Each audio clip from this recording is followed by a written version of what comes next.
Assalamu alaikum. I am your biology teacher Usmanullah Hajek. Today we will start a second year course of biology. We will start from chapter number 14, which is about the respiration. Different topics are included in this chapter, in which the main topic is respiration in human. That how respiration process occur inside a human. So we will study about the respiration, or starting from the topic, from the definition of respiration. That what is respiration?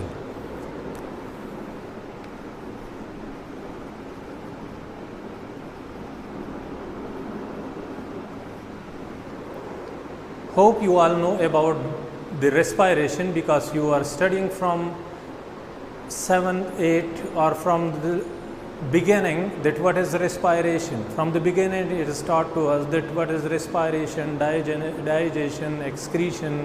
These are the basic definition. As we know about the respiration, that it is energy releasing process. Energy releasing process.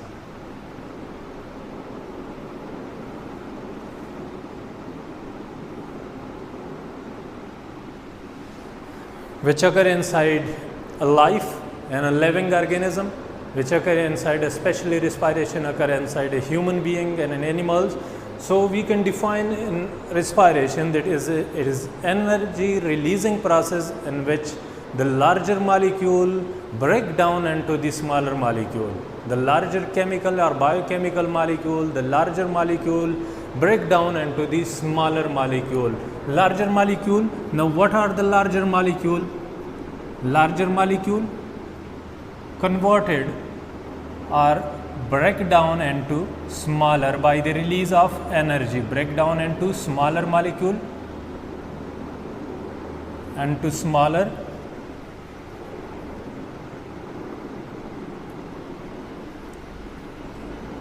molecule with the release of energy. Energy is releasing, or energy is releasing is the end product or the product of respiration process. So we are taking example of photosynthesis, or which is used in photosynthesis as well as in respiration. We are taking example of glucose.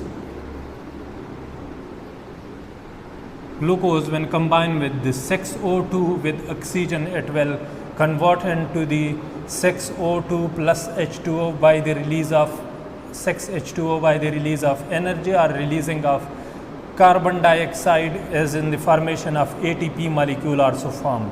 ATP's molecule also formed, and also release of carbon dioxide also occur. Now inversely, this carbon dioxide and H2O, when combined with one another during photosynthesis, it is energy storing process and oxygen releasing process.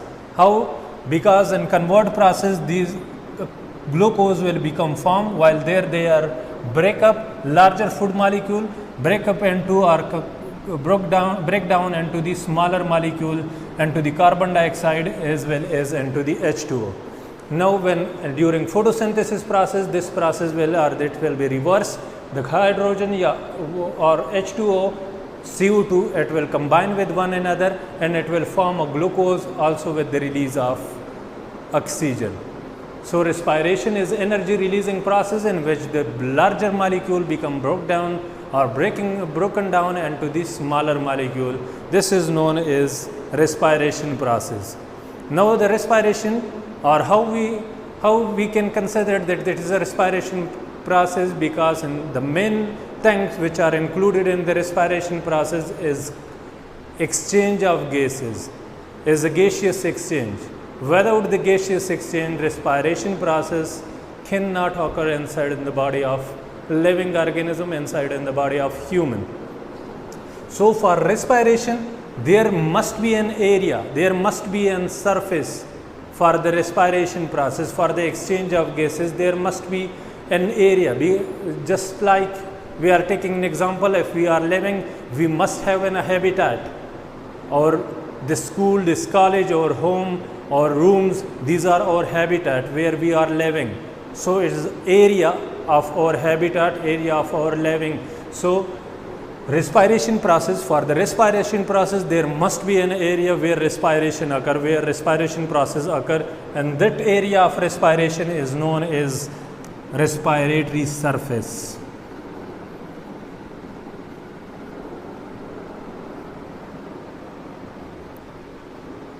So how we can define respiratory surface?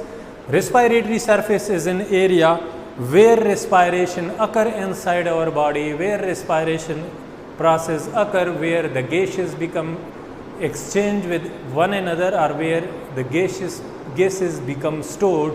This area or this surface is known as respiration surface. The surface or the area through which respiration occur or in which respiration occur is known as respiration surface. There are some property or there are some point which are related with the respiratory system or respiratory surface, and then one point is that their surface area or their surface will be much thinner because is the surface area, is the surface, is the wall of the surface or respiratory surface is thin, more diffusion will be occur. If it is thick, less diffusion will be occur. So there must be a thin part, there must be a thin wall of the surface, respiratory surface area, and there must be a proper way, there must be a proper area for the gaseous exchange, for the gaseous storage. So coming toward the respiration and human or human respiratory system, that what is human respiratory system? As we all know about the respiratory system of human, that human or the respiratory system of animal and human have not too much distinguished from one another. They are almost similar to one another. The respiratory system or respiration in human, how respiration occur in human, there is a specific or there is a well designed system present inside a human being. There is a well designed system organ of respiratory system organ of respiration is present inside a human body, which play a role in this process, which play a role in the respiration process inside a human. So the respiratory system of human, respiratory system of human,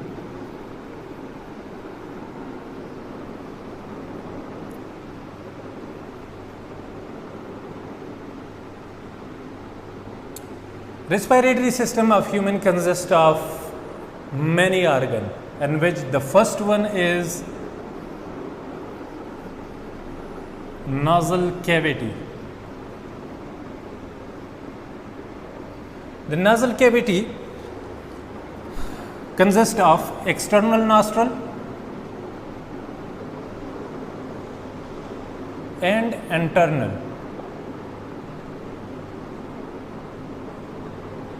Second one is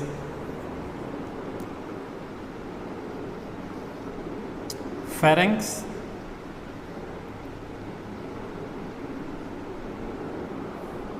Third one is larynx. Fourth one is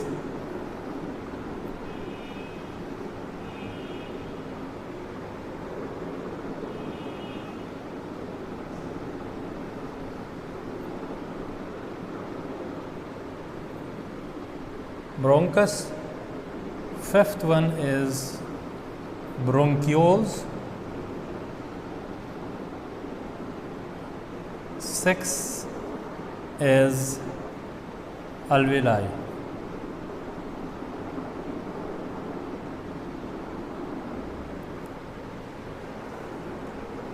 So these are the organ or these are the part of respiratory system which constitute with one another and form a complete system which is known as respiratory system. First of all, coming toward the nasal cavity, that what is nasal cavity? Nasal cavity consists of nose. Our nose is also known as, or it is the first portion or it is the first organ of respiratory system. From the outer environment we are taking oxygen, gases inhaling gases oxygen by through our external nostril. The nose consists of cartilage as well as constituted of ethmoid bone. The bone which are present in nose is known as ethmoid bone, or which form the structure of nose is known as ethmoid bone, and also there is some cartilaginous structure or cartilage, or also elastic cartilage is also present in the composition of nose. So first of all, the respiration process, or the first part of the respiration, or the first organ which play a role in the respiratory system is nasal cavity, or the nose, through which we inhale the air from the outer environment inside into our buccal cavity, or inside through our pharynx, expel them toward through to pharynx. Nasal cavity consists of small hair like projection, या small hair which is known as cilia, and mucus.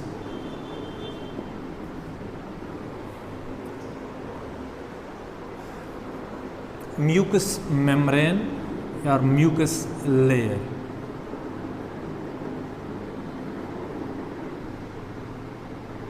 Now, what is the function of small hair or the cilia or the mucous membrane inside a nasal cavity, internal nasal cavity, and there are two opening inside on the top of upper plate.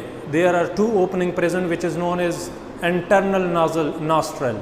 These are called external nostril, which are present outside of the body, which are exterior to the environment, through which we inhale the air from the outer environment. These are called external nostril.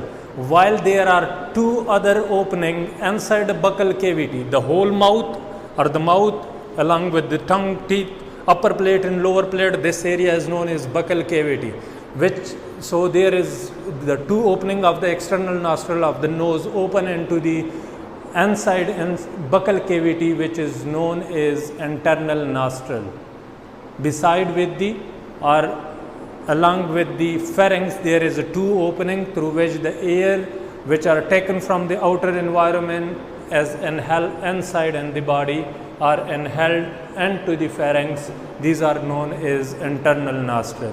What are the role of the small hair cilia or mucous membrane?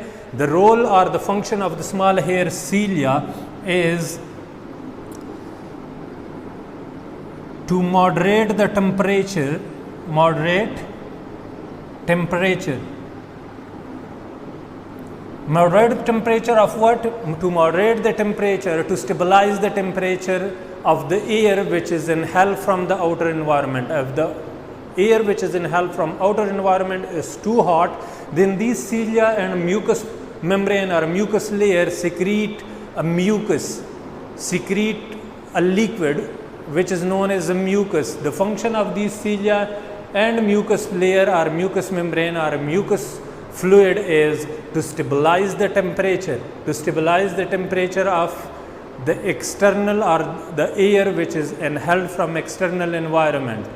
So after stabilization, it proceed or it promote that air toward the pharynx. So these are the importance, or these are the function of mucus as well as small hair. Cilia have one another function is that it stop the dust material, it stop the hazardous material which are present inside the air which are inhaled by through external nostril.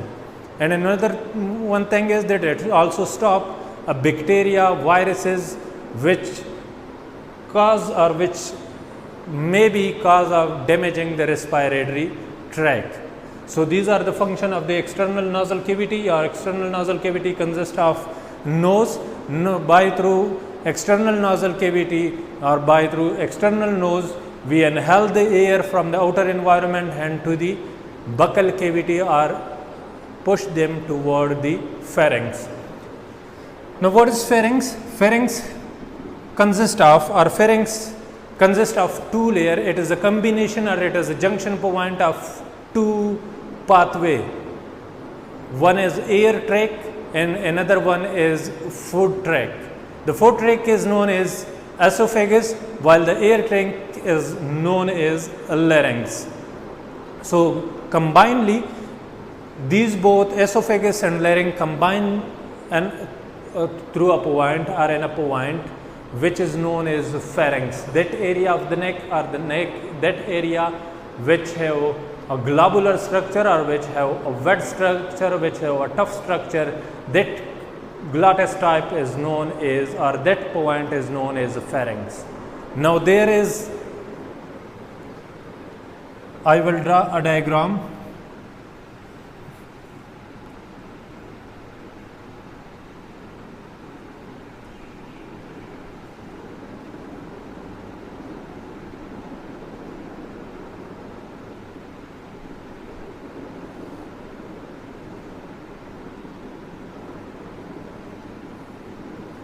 We will just draw a diagram of respiratory system, because we now that time we have no concern with the digestive system.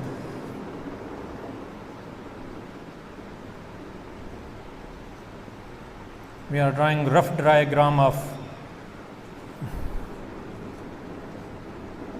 respiratory system or human lungs, which are main organ of respiration or responsible for respiration.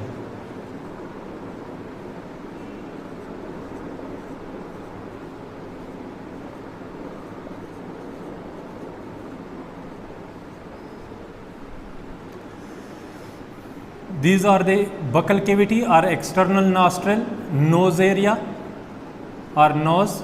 These are mouth or buccal cavity. By through them, or first of all from the environment, the air enter through the nasal cavity as well as through the buccal cavity from the nose, and that area or in that portion there is two internal nostril which is known as, there is a two opening which is known as internal nostril.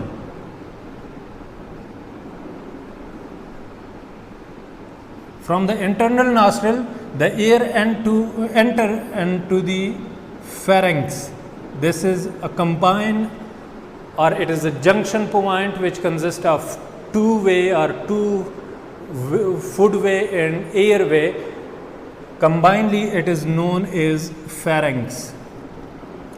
There is one additional thing inside the pharynx, which is known as a glottis type structure or a glottis shaped structure, which is present on the top of the larynx, which are covering the larynx or protecting the larynx from entering of food material or food particle into the larynx. That glottis shape or that protecting material or this lead-like structure is known as epiglottis. Epiglottis is also present there on the top of the larynx. It is a lead-like structure.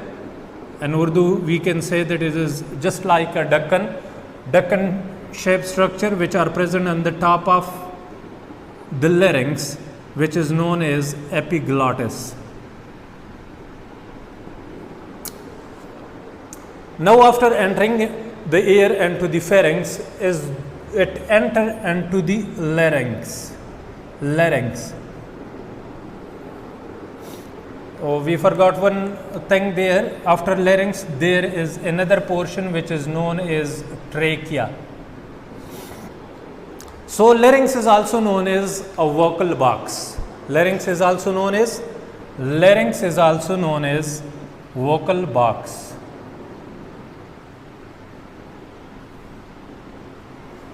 Our sound pitch concerned with these vocal box, or our pitch is concerned with this larynx, and male or the male sound or male pitch, the greater male larynx is greater in shape. This why our pitch is lesser than the female, while in female this larynx is smaller or this vocal box is smaller in size, their pitch is higher than men, while in men the vocal box size is greater. This why their pitch size or their pitch will be lower than the female. The female sound pitch is greater than the male sound pitch. It depends upon on the vocal box or on the larynx, where vocal box or horizontal placement or horizontal structure is present, which is known as vocal box. So it depend upon or it concerned with the pitch. The more greater will be the vocal box, lesser will be the pitch. The lesser will lighter or the lesser will be the vocal box, more or greater will be the pitch. So after that, the sound or the air after larynx come into the trachea. Trachea is a pipe-like structure, or it is a pipe consists of, it also made up of 16 washing machine type, or it is a drainage pipe-like structure which have ridges and their structure, C-shaped cartilage are present. Just like that, they are present in that shape after one another, or a hoof of horse, just like that they are attached with one another. And also on the back side there is a muscle present which is known as intercostal muscle, and also another type of muscle is also present, elastic type of muscle is also present inside the trachea. So it consists of, or the trachea consists of 16 to 20 C-shaped cartilage shaped structure, and also consists and their length is 10 to 12 centimeter in length, while their length is 10 to 12 centimeter, while their width is 2 centimeter, 1 to 2 centimeter and width. The trachea consists of, or it is about 10 to 12 centimeter in length, while 2 centimeter in width, and also consists of 16 to 20 C-shaped structure or C-shaped cartilage like structure which have a horse hoof like structure which are attached on the back of the tracheal region, which are attached, or each C-shaped cartilage is attached in the back side with one another by through intercostal muscle as well as by through elastic muscle. So trachea, first of all, air enter into the nasal cavity. After nasal cavity, it come into the pharynx. From pharynx, it go into the larynx or vocal box region. By through a larynx, it pass into the trachea. So trachea is made up of the cartilage, C-shaped or horse hoof like structure cartilage, which are 16 to 20 in number, and they are 10 to 12 centimeter in length, while 2 centimeter in width. Now each trachea, there is that area is known as trachea. Each trachea divided into two, similar, just like trachea structure, similar divided into two similar structure, which is known as bronchus. These are known as bronchus, and one is known as bronchi. So after trachea, the air enter into the bronchus or into bronchi. These bronchi furtherly divided into the many similar structure, many root-like structure of their own roots, just like the bronchi structure, but it will be thinner in or smaller in size than the bronchi, just like bronchi is smaller and thinner than the trachea. So it furtherly convert into the air enter into the bronchioles.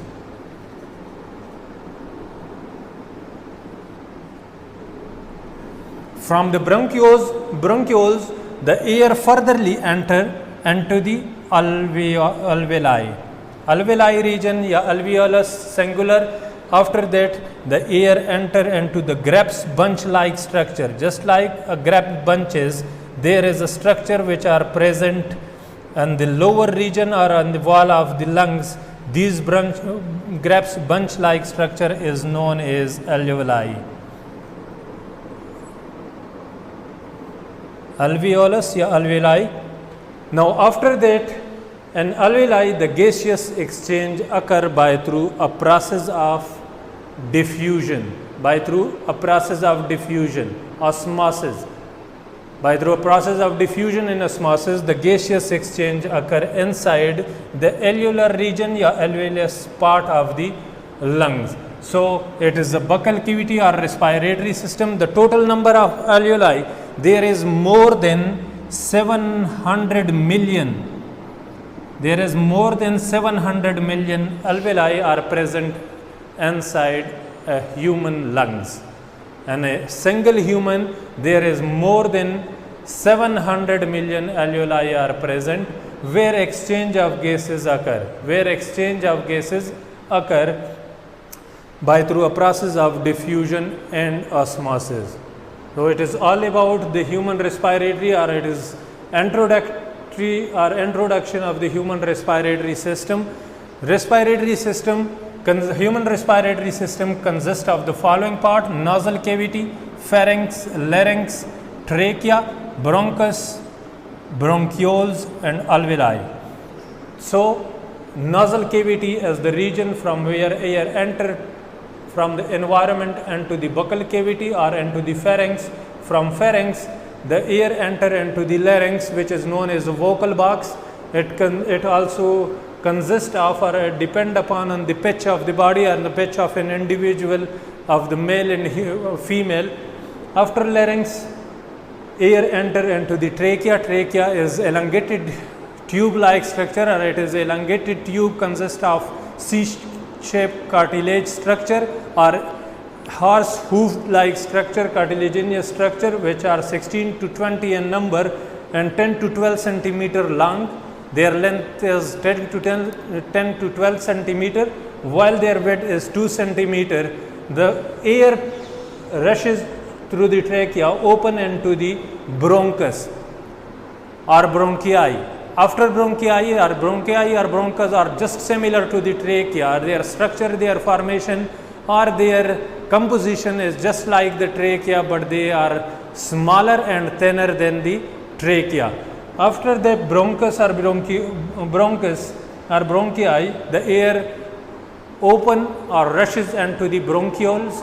Bronchioles are the further, bronchi are furtherly divided or distributed into the smaller windpipe like structure, or into the smaller pipes, which is known as bronchiole. After bronchioles, the air enter into the Krebs bunches like structure or Krebs bunch like structure, which is known as alveoli, singular alveolus. These are more than 700 million in a human lungs.